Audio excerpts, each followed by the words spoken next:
Welcome back to the Making Money Online Diaries. Wow, I've forgotten what episode we're in now. To be fair, I've forgotten what day of the week it is. It's the school summer holidays. And I don't even look anymore at the date or the day because every day's kind of blending into each other, and I should imagine this is what retirement feels like. But I'm not retired yet. I'm still grafting. Listen, this week has been insane. Insane. Let's just say the highest of the highs, the lowest of the lows, and all that's in between. And look, I'm not one to air my dirty laundry, whether that's bragging about successes or wallowing in despair. That's not me. Never has been, and it never will be. I want to lay this out. Your branding externally matters. The persona that you put in front of the world matters. Not just in camera, but in life. Treat people the way you want to be treated. Don't swear in front of kids. Don't murder anyone. All of these basic rules of life. It may stop you from being you at some point, but it's how you fit into societal norms. And I'm fully aware of the persona that I put out there on this camera, in this life, because I would like to be treated the same way that I like to think that I treat other people. Now, all that being said, business is cutthroat and rough. It can be. And it takes a conscious effort every day to separate the personal from the financial. You've got to strip all of that away when it comes to decisions that are made that are underpinned by this notion of business. There is a blur between business and pleasure, because if you affect my business, you are affecting the money that I can bring to my family, right? So the effort for me to separate the two is a conscious one daily that I have to remind yourself of. And I think I do a pretty good job. Now, I owe a lot of that to Luke, my business partner Luke, who without I probably would have gone insane and down a rabbit hole many times, especially this week.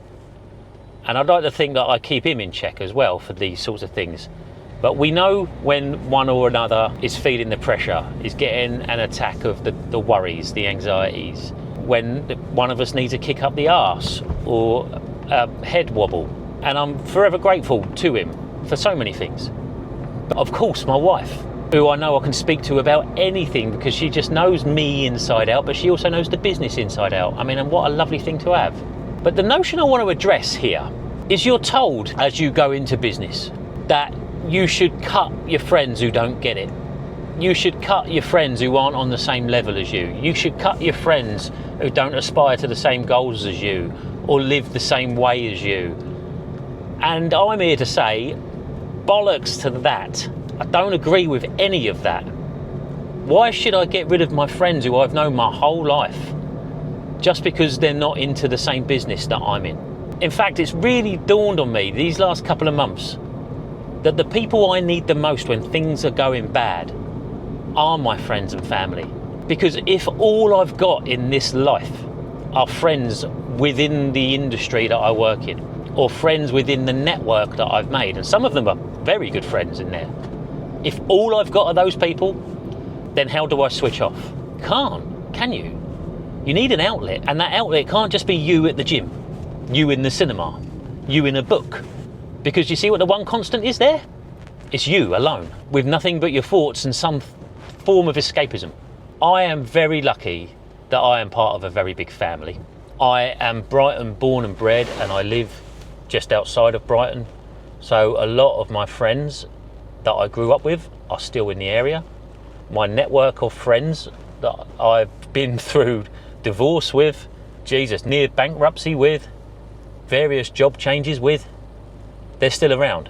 Now, when I joined the police, I got told the same thing. I got told on the first night out that I had on a works night out, by the way, works nights out with the police are the worst. Because you've got the ones that don't really let loose, and then the others that do. Woo, that's a different kettle of fish. Anyway, I was told very, very early on, your police are going to be your family, because you go through highs and lows with them, and you do. You go through PTSD-inducing things with your police colleagues. Same with every public sector job. And I got told, the friends that you've got will flitter away, and all you'll have left is your police family. And I remember thinking, no, I won't. There is no way I'm getting rid of my friends or family. and swapping them with police. But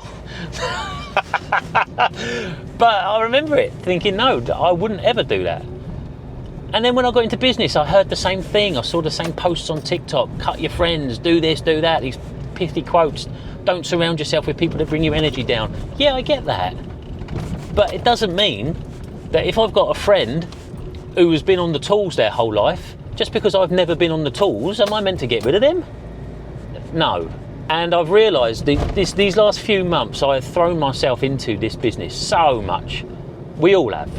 Everyone that's actually invested in what we do at For the Nation have thrown themselves into it so much. Neither of us. Personally, all my spare time has been going towards my family, but I'm changing it. Mark my words, right? Write it down. We're in the 3rd week of August, and I have left about 8 or 9 WhatsApp groups that were all pretty much made up of the same sort of people, various aspects of the business. And we've moved on to Slack, and that can be my workplace. That's my work notification. I've got a business phone number, that can be my work notifications. My WhatsApp, my personal WhatsApp, is for my friends and my family. So I'm not missing them anymore in a sea of messages that I don't actually get to. And the best bit of advice that I can give you, if you're listening to this thinking, how do I make money online? Do not give up your friend circle for the sake of this business, thinking that ditching them is going to better your life. And for those of you that have only got friends in this business, go and get some others. Don't ditch anyone, but go and get some friends that are outside of the business. Friends that care about you, not your money. Because those people, you should cling on to them for dear life and never let them go. Now, the other thing that resonated with me this week was a post I saw. And we've all seen variations of things like this, you know, about how long you actually keep people in your life for. When I first met Claire, one of the questions she said to me was, I wonder what sort of person you're going to be. Are you going to be a season, a reason, or a forever? And the answer is no one knows who they're going to be. No one knows. And it's not out of nastiness or bitterness, but people just come and go. And I saw a post this week and it reminded me of that. Here's a little experiment for you while you're listening to this. The year is 2025. Go back to 2018 and think about the people that you spoke to every day. The people that were on your phone as your go-tos, your speed dial folk, the ones that you knew you could call up on and go for a cup of tea, a cup of coffee, the work colleagues that you spoke to or went out with on social events or sporting events or even cinema trips. How many of those people that you were speaking to in 2018 are still around today? Right? Not many, is it? Listen, I've been married twice, and the guest list for wedding 1 on my side was very different to the guest list in wedding 2. People come and go, and that's all right. It's not all nasty breakups and nasty friendship separations. People just come and go. So fast forward 5 years from now, 2030, do you genuinely think that the people you're speaking to all day, every day are going to be there in 5 years? Of course they're not. Do you know which ones are going to disappear? No. But I reckon you got a bit of a feeling. So the question is, in your day-to-day life, why are you doing things to please others that are probably not going to be there in 5 years' time? The only one constant that's going to be there in 5 years' time is you. So start living for you. Stop living for other people. And if that means pissing someone off for a decision that you know is best for you, you do, because you in 5 years' time will thank you. Bloody hell, got deep, right? This week I have been I'm interviewing my wife, Claire. We came back from Chesington and I had the camera and I had the kit, and I said to Claire, look, we're knackered. The kids were pretty much zonked out in the back seat. I went, look, it's been a little while since everybody caught up with you and what you're doing.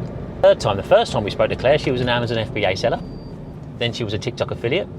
Now, to say she is a vital cog in the affiliation wheel is an understatement. So let's check in with Claire. Let's see what she's doing now to earn money online, and let's see how she's feeling. And this is also a peek behind the curtain of what agency life is like. And if anyone is thinking of getting involved in an agency, this is just a hint of some of the work that's involved that we don't talk about. Let's have a little listen, shall we? How are you feeling? Tired. No, I'm all right. So we have done, this is our third podcast episode together. I think it's fair to say every time we've done an episode, your role and career has shifted significantly. Yeah, it has. What are you doing at the moment? Okay, so obviously I'm still doing my own affiliate stuff, trying to fit it in. Just because, my role has shifted a lot in the agency, and it is just absolutely bonkers at the moment. But I'm still trying to remain consistent with my affiliate stuff. But trying to go live every day to every other day is just not going to happen at this point in time. So I've parked that idea, just do a couple of lives each week. Well, before you beat yourself up, let's go into what else you're doing. What else are you doing at the moment? Hang on a minute. Oh. It's not that I've let myself down. It's just the fact that probably the timing of it probably wasn't the right time for me to have started going hardcore with the lives. No, but we didn't entail what else you do to be also encompassing, did we? No, true. But on the agency side of things, so I've taken on kind of, it's really tricky to explain it because it kind of all is separate but all interlinks. It's really random. So now we're the agency. Now we're in the agency. You are part of the team. Yeah. As well as being an affiliate yourself. Yeah. You are a coach. Yeah. You are an admin for calls. Yes. I kind of set up certain campaigns. I negotiate high commissions on certain things. And a lot of it I'm starting to do is to do with global selling. So a lot of the stuff from China. Tech and fashion. Tech, well, it's kind of anything and everything really, fashion and non-fashion. So pretty much everything. With deal drops coming up, we've got the product pool that is local, which basically just means you've got your branded stuff in there. That is probably based in the UK. And what's the August deal drops? That's sales for customers, right? Yes. Cheap deals. So it's just making sure that everybody's aware of all the products that are available to them, and trying to set up different campaigns at different times in order to make sure affiliates are getting themselves sorted.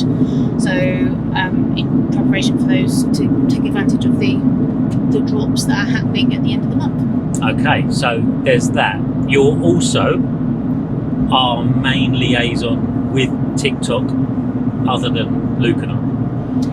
Yes, do a lot of other kind of admin bits, so I can talk to them directly if people have got problems with their accounts and we know it is a genuine reason, and we believe it's an actual genuine reason, to talk about violations and accounts restrictions,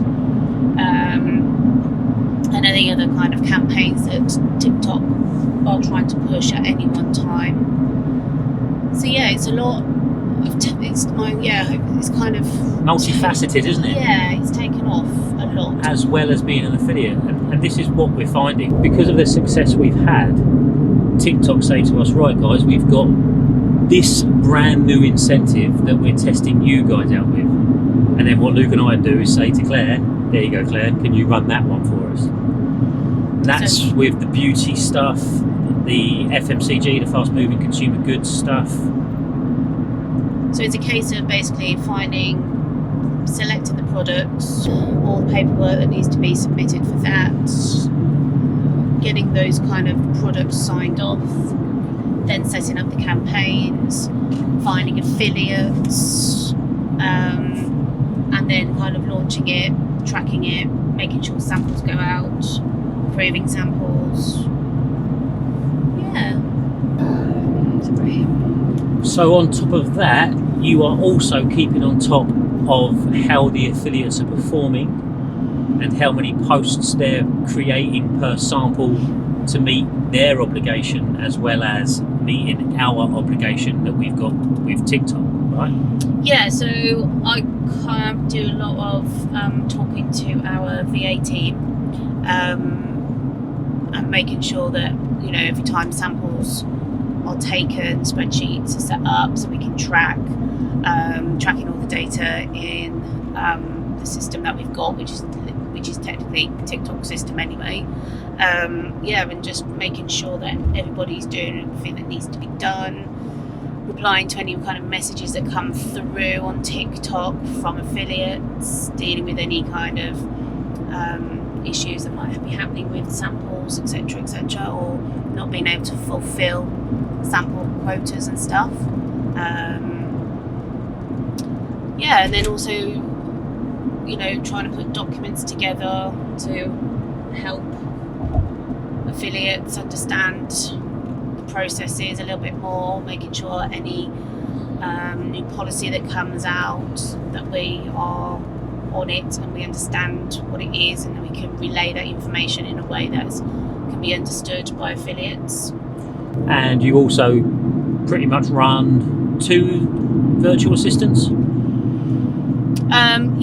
So I've got one who helps me with the kind of campaign setups, sample approvals, making sure that everything is sorted, sets up the spreadsheets, and then the other 2 then actually track over the 2 weeks for every sample that's given out. Right. So liaison in between the 3 of them. Pretty full on, right? It is, yeah. It can be intense. It can be intense. And are you enjoying it? I am really enjoying it, yeah. I think it'll be easier, obviously, when the kids are back at school and everything. But I think what I need to try and do is give myself kind of set times that I do certain things, because I'm a bit of a sucker for, if someone asks a question in Discord or raises a ticket, I'll go answer it straight away, when actually it then deters from something else that I'm meant to be doing. Yeah. And then sometimes if they constantly ask the same question, or loads of things come through on the same thing, I kind of feel like I need to deal with it before it kind of escalates even more. A lot of issues come through when there's been a sample drop. So, you know, it's trying to make sure that everyone's reading the information correctly, watching the video on how to request free samples, and just making sure that actually they follow that process. I would say we've had 3 big waves. We had the people that joined us in October, and we were all learning at the same time, and it was all a massive learning curve. Then we had the people that joined us in February, a massive wave again, but by then we were ready. It was much better because we knew what we were doing. But then as we transitioned from Discord to our own app, and then Rachel's post went bang, here's 300 new people. Yeah, that right was at the beginning of the summer holidays. Yeah, so the timing of it all has been, I mean, it's absolutely great. It's been so lovely seeing so many new people in the community. It's absolutely wonderful. But obviously with that sudden influx of people, naturally there's going to be a lot of kind of Q&A, troubleshooting. Yeah, that's it. But just going back to you now, I remember for a good few months when you were doing the affiliate stuff, and the last time we spoke on the podcast, you were gaining traction, and then in typical TikTok shop fashion, kind of stopped, and we don't know why. And we were having these conversations, weren't we, saying, right, okay, we know we're bringing in this amount of money per month. What can we do to bring in more? You were struggling to find almost your own identity in this space, weren't you? Yeah, from an affiliate side of things, definitely.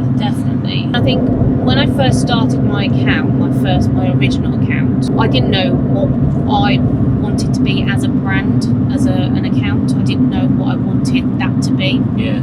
And I just, I kind of just carried on thinking, it was that situation of, throwing as much as I could at the wall to see what stuck. Well, and you were I've got to be careful aligned. with saying to the kids in the car. No, that's right. But you were aligned to us and TIC marketing because of the route we found ourselves into TikTok Shop. Yeah. And you naturally went down the supplement route because that was our bread and butter. Yeah, and that's what was kind of freely available in terms of products. But your niche of busy working mum might not have aligned with supplements as and I exclusively as that. I think when I started up my second account, which has now become my main account, I really took the time to kind of really think about my branding and what I wanted that to represent. And it's taken a little while to really kind of get on to grips with it. Yeah. And really train the algorithm. And I think I decided then what I kind of wanted my niches to be. And branding myself around this idea of being a busy mom, because I am a busy mom. Mm-hmm. And so, it's kind of helped. And then I was always saying, no, never ever going to go live, never. And then suddenly one day I just woke up, sleep deprived, and decided to go live. Yeah. And it's kind of really helped. It is true what they say, annoyingly. It does help with your videos and your posts and everything like that. But I think back when I started, going live wasn't as important as it is now. No, probably right. I think they've, a lot more emphasis is now on being put on lives, more incentives is being put on. They're putting more resources to helping us to go live on it. And they're wanting, it's still only very, very small a number of affiliates who actually go live, and also just normal users of TikTok go actually live, and they're wanting to promote that more and more and more. That's true. So therefore I think they have changed how lives affects the algorithm in terms of your shoppable posts. Yeah, you'll be amazed how many creators don't know that an agency can give them traffic to a live, can give them TikTok subsidies, they call it. So we've got creators that they tell me what time and date they're going live and what products they're selling. Some of them are going out to the brand and getting flash sales, and then we're going to TikTok and saying, right, put an extra discount on that. And the sales they're creating are out of this world, you're right. And on top of that, TikTok is saying to us, right, your best creators, tell us who they are and when they're going live, and we'll do this. But your small and medium creators, we're running a competition for them as well. Put them in this one, and they're throwing money at us.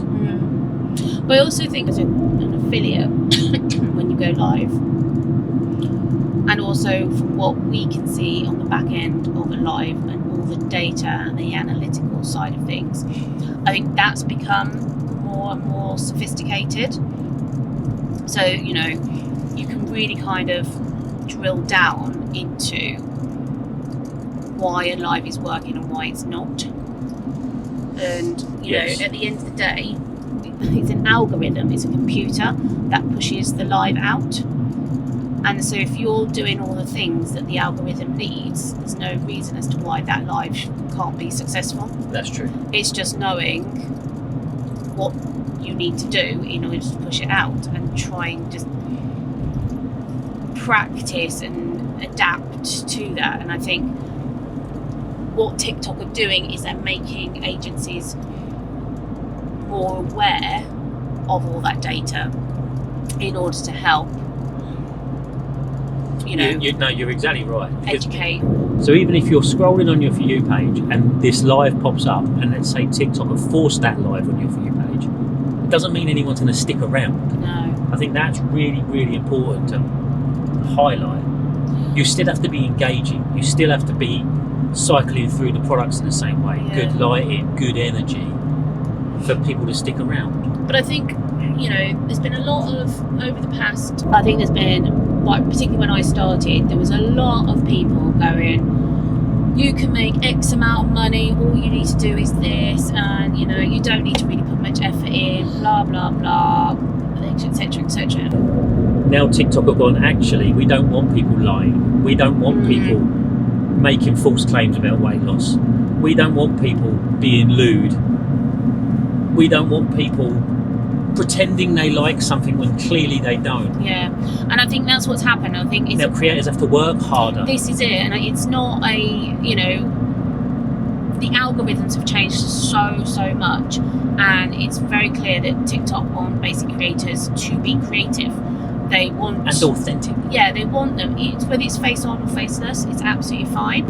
But what they're trying to do is they're trying to weed out basically those creators who aren't really putting any effort in, sending a post out in the hope that it's going to make them loads of money. And what TikTok are going is, no, we're not doing that anymore. And it's the same with the lives as well. We've all seen those lives where you've just basically got a product on a turntable. There's no talking, and that's it. Yeah. You know, it's a way of, kind of removing those kind of people, creators, from the platform. And they are tightening up all their policies.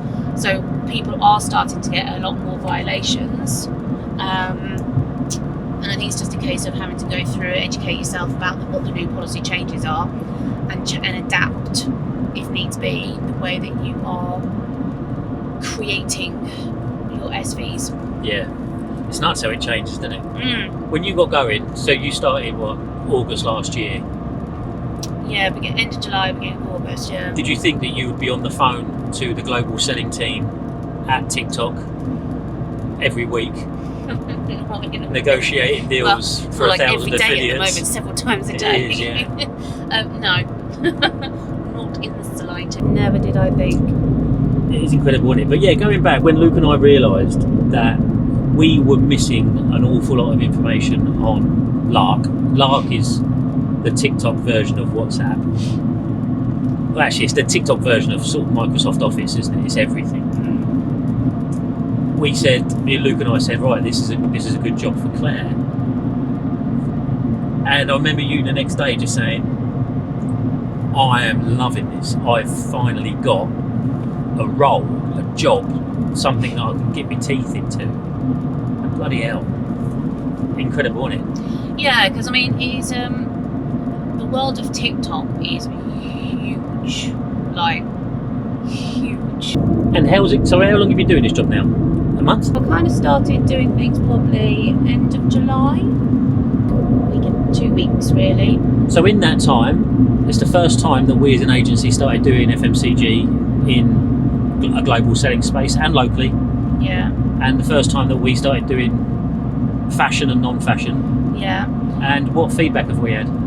What did we get told last week? That we have been identified as one of the rising star agencies to put a lot of effort and attention to. So of the rising star agencies, where are we placed? We are the number one.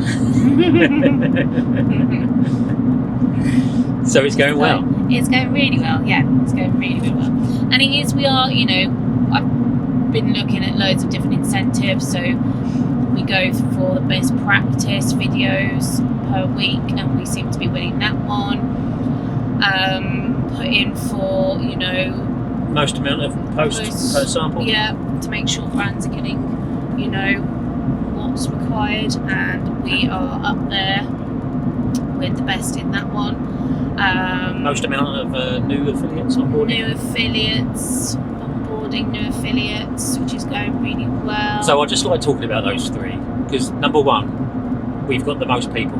Number two, they're producing the most content.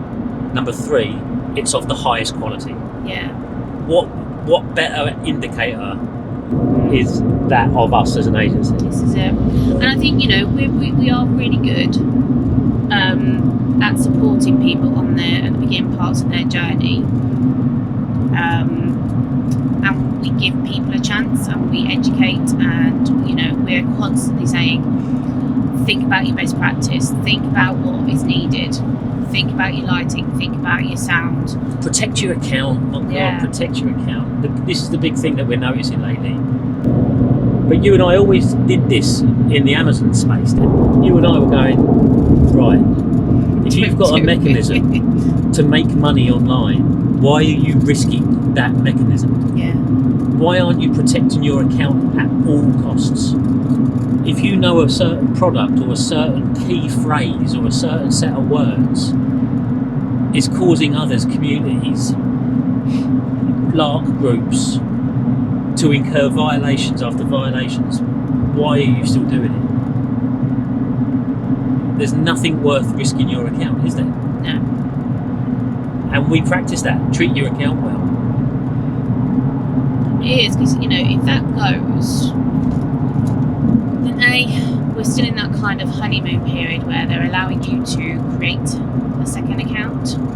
But, even those, I'm starting to see those who do build a second account, it's now starting to come up that actually you're not allowed to have the account if you've had previous banned accounts. They're tracking IPs now, aren't they? Yeah. A bit like Etsy. If you've got a banned account and that IP, they won't let you set up another account. No, so and I think that it'll probably go down that route at some point. Yeah. If you get a banned account, you won't be able to set up another. Yeah, it might be.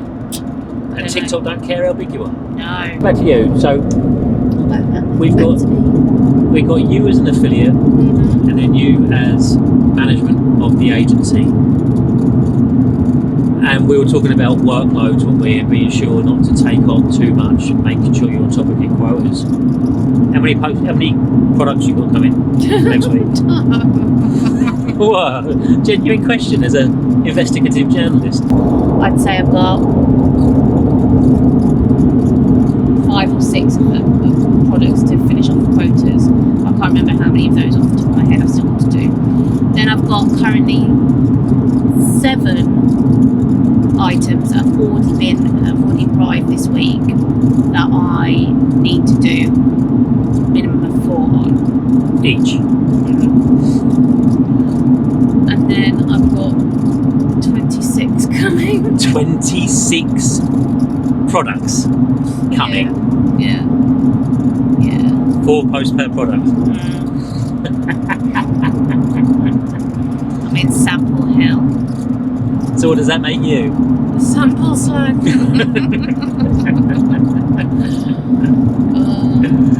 None of these are supplements, are they? No, none are supplements. And that's a big change for you. It is. And I think I've found where I am with supplements now, I think.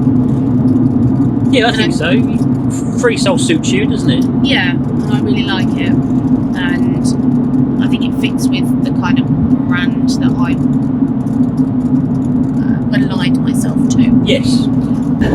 So now you've had this crash course into how the agency works, most importantly how TikTok specifically works.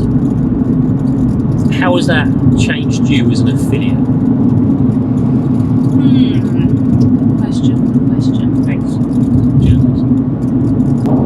A lot of people worry when things aren't going well with TikTok and the views are low, lives are not great, all this kind of stuff. And I think knowing what I know now, that actually if I put a post out and it's by the end of the day it's still on 50 views, it doesn't worry me at all anymore. No. Because I know at some point... No, it's true, you don't talk to me about your views at all anymore. That is just going to be fine. Yeah. Because I know, and I know when people are told it, and the logic part of everyone's head just goes, yeah, I know that. But, this idea of something you put out today isn't going to make you a sale today. I mean, you might do, absolutely fabulous, but the likelihood of you putting a post out and getting a sale today is really, really small. It's the fact that you are playing the consistency game, you're putting the kind of, you're showing TikTok that you're showing up every single day. You are, remaining consistent at the beginning. Being consistent is absolutely vital for your account health. Yeah. I could have hundreds and hundreds of people in my life, but it doesn't mean that I'm necessarily going to be buying anything. I know that actually with the numbers that I've had in my lives, they're not big numbers at all, but I've been making sales consistently. Yeah.